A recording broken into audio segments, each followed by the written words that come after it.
तो भाई हम लोग ग्रेविटेशन देख रहे थे, ठीक है। हमने देखा था कि कैसे दो ऑब्जेक्ट, ठीक है, एक दूसरे पे फोर्स लगा रहे हैं, ठीक है। तो भैया ग्रेविटेशन में दो ऑब्जेक्ट थे, ठीक है, और एक ऑब्जेक्ट दूसरे ऑब्जेक्ट पे फोर्स लगा रहा था, ठीक है, अट्रैक्ट कर रहा था या, ठीक है, फोर्स लगा रहा था, ठीक है। जितना फोर्स ये ऑब्जेक्ट ए ऑब्जेक्ट बी पे लगाएगा, सेम उतना ही force object B object A पे लगाएगा, ठीक है। यानी कि और सेम इंस्टेंट ऑफ टाइम पे लगाएगा। तो भैया न्यूटन्स का थर्ड लॉ ये भी कहता है, ठीक है, यहाँ पे न्यूटन्स थर्ड लॉ एप्लीकेबल है, ठीक है।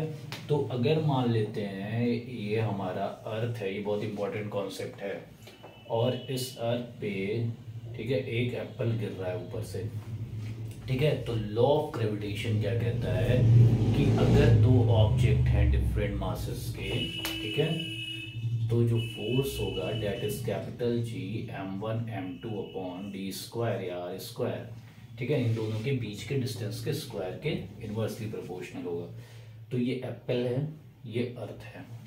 अब एप्पल जब गिर रहा है तो उनको दिख रहा है कि वो towards the centre of the अर्थ या फिर अर्थ की ओर जा रहा है, लेकिन अर्थ नहीं दिख रहा है, सेम फोर्स लग रहा है, ठीक है। ये दोनों ही सेम इंस्टेंट पे सेम फोर्स लगा रहे हैं। यानी कि अगर ये 10 न्यूटन लगा रहा है एप्पल, ठीक है, तो अर्थ भी 10 न्यूटन लगा रहा है। तो ऐसा होता क्यों नहीं है, ठीक है ना। न्यूटन्स थर्ड लॉ एप्लीकेबल है, तो ऐसा होता क्यों नहीं है, उसका रीजन देखते हैं। तो इसका आंसर न्यूटन सेकंड लॉ से मिलेगा, ठीक है ना। तो न्यूटन सेकंड लॉ क्या कहता है, F is equal to m into a, ठीक है। फोर्स सेम है, ठीक है ना, फोर्स सेम है, क्लियर है, फोर्स सेम है, मास अलग अलग है। तो यहां से जो एक्सेलरेशन होगा वो F बाई m होगा, ठीक है। एक्सेलरेशन क्या होगा भाई, F बाई m, ठीक है। ये मान लेते हैं ये हमारा एप्पल का है, P लिख दे रहे हैं, और ए ही हमारा अर्थ का है। ये मास ऑफ द एप्पल के फोर्स इक्वल एंड अपोजिट होगा, सेम होगा, ठीक है, और ये मास ऑफ द अर्थ है। तो अगर फोर्स कांस्टेंट कर दे रहे हैं, ठीक है, तो acceleration is inversely proportional to mass, ठीक है। यानी कि मास अगर कम है तो एक्सेलरेशन क्या होगा, ज्यादा होगा, ठीक है। यानी कि एप्पल जो है तेजी से अर्थ की ओर बढ़ेगा, और इसका मास क्या है, बहुत ज़्यादा है, ठीक है, तो इसका एक्सेलरेशन बहुत कम होगा। यानी कि ये बॉडी एक्सेलरेट ही नहीं कर पाएगी, ठीक है ना। क्लियर हो गया। अगर फोर्स सेम है तो इसी वजह से एप्पल तो दिखता है अर्थ की ओर जाते वक्त, लेकिन अर्थ नहीं दिखेगा एप्पल की ओर जाते वक्त, जबकि सेम फोर्स एप्लीकेबल है दोनों ही केसेस में। क्लियर हो गया, ठीक है। अब gravitational force between two bodies, ठीक है। तो ग्रेविटेशनल फोर्स अगर मान लेते हैं कि कोई ऑब्जेक्ट है, ठीक है, उसका मास 1 kg है, और दूसरा ऑब्जेक्ट है उसका भी मास 1 kg है, क्लियर है।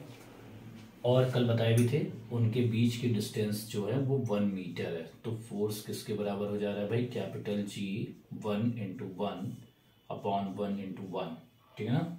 तो ये जी के बराबर यानी 6.67 इंटू 10⁻⁻11 न्यूटन के बराबर हो जाएगा, जब दोनों बॉडी सेम मास की होंगे और उन दोनों के बीच का डिस्टेंस यूनिट होगा, ठीक है ना। ठीक है। अब देखो दूसरा केस ये आता है, ये सब इंपॉर्टेंट क्वेश्चंस हैं, ये बोर्ड में चाहे कहीं कंपटीशन में जरूर पूछता है। अब मान लेते हैं कि ये अर्थ है, ठीक है, और दूसरी बॉडी है, ठीक है। पहली बॉडी क्या थी, पहले दोनों बॉडी 1 kg की थी। अब जो है एक बॉडी 1 kg की है और दूसरी बॉडी हमारी अर्थ है, ठीक है। और उन दोनों के जो बीच का डिस्टेंस है वो क्या लेंगे। अच्छा ये चीज़ बड़ा ही इंपॉर्टेंट है। देखो अर्थ पे, ठीक है, कोई भी चीज़ अगर ली जा रही है, ठीक है ना, मान लो ये हमारा अर्थ है, ठीक है, और अर्थ पे जो है हम लोग जो है कोई भी ऑब्जेक्ट को ले रहे हैं। अब मालूम मैं अर्थ के ऊपर खड़ा हूँ इतने डिस्टेंस पे, ठीक है, इतने हाइट पे हूँ, ठीक है, जो भी ये हाइट है। अब मैं ये 3 फीट से यहाँ से ड्रॉप कर दिया, 3 फीट से ड्रॉप कर दिया, ठीक है। तो जब भी ग्रेविटेशनल फोर्स निकालना होगा या फोर्स ऑफ ग्रेविटेशन निकालना होगा तो हमेशा वो कहाँ से लेना है भैया, टू सेंटर ऑफ द अर्थ।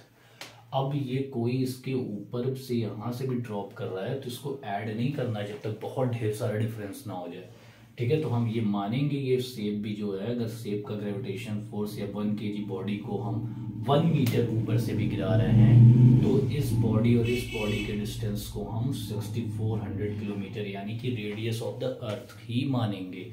क्यों? क्योंकि 6400 किलोमीटर, ठीक है, ये हमारा क्या है, इसके ऊपर जितना भी होगा वो इसके सामने नगड़ है, उसको हम छोड़ देंगे। क्लियर है? तो ये चीज़ बिल्कुल क्लियर होनी चाहिए, ठीक है ना। तो अब हम न्यूमेरिकल करते हैं कि एक बॉडी है, ठीक है, जो 1 kg की है और अर्थ के ऊपर से ड्रॉप की जा रही है, तो उसके बीच का फोर्स क्या होगा।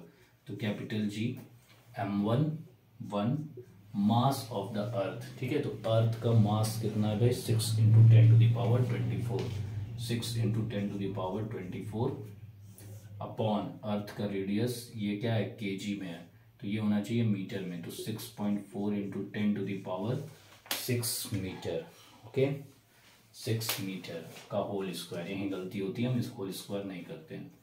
तो ये हो गया 6.67 × 6 × 10⁻24 kg अपॉन 6.4 × 6.4 × 10⁻6 × 10⁻6, ठीक है ना। तो इसको काटने के बाद आता है 9.8 न्यूटन, ठीक है ना। तो अगर एक बॉडी 1 kg की है, ठीक है, और दूसरी बॉडी हमारी अर्थ है, तो उनके बीच का फोर्स क्या होगा, 9.8 न्यूटन। क्लियर है? अब दोनों देखो, पहले क्या था, दोनों बॉडी हल्की थी, 3 ही केस बनता है इसमें, ठीक है, उसके अलावा कहीं नहीं बनता है। पहली दोनों बॉडी हल्की थी, 1-1 kg की। दूसरे में क्या था, एक बॉडी हल्की है, दूसरी बॉडी बहुत हैवी है, ठीक है ना।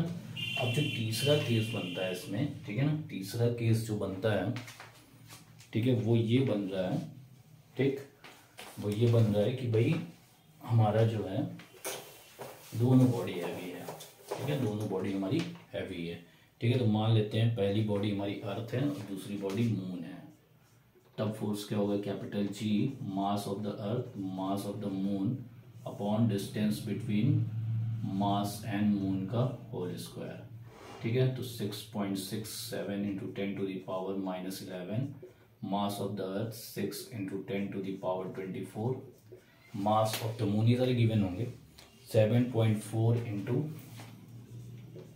10⁻22, okay, 22 upon distance between earth and moon, ठीक है, अर्थ एंड मून के बीच का जो है डिस्टेंस है वो 3.84 × 10⁸ मीटर का होल स्क्वायर, ठीक है ना। तो अब ये जब हम निकालते हैं, मैं डायरेक्ट आंसर लिख रहा हूँ, कैलकुलेशन नहीं करूँगा, 2 × 10⁻20, 2 × 10⁻20 न्यूटन। अब देखो ये 3 केस मैंने इसलिए बताया हैं।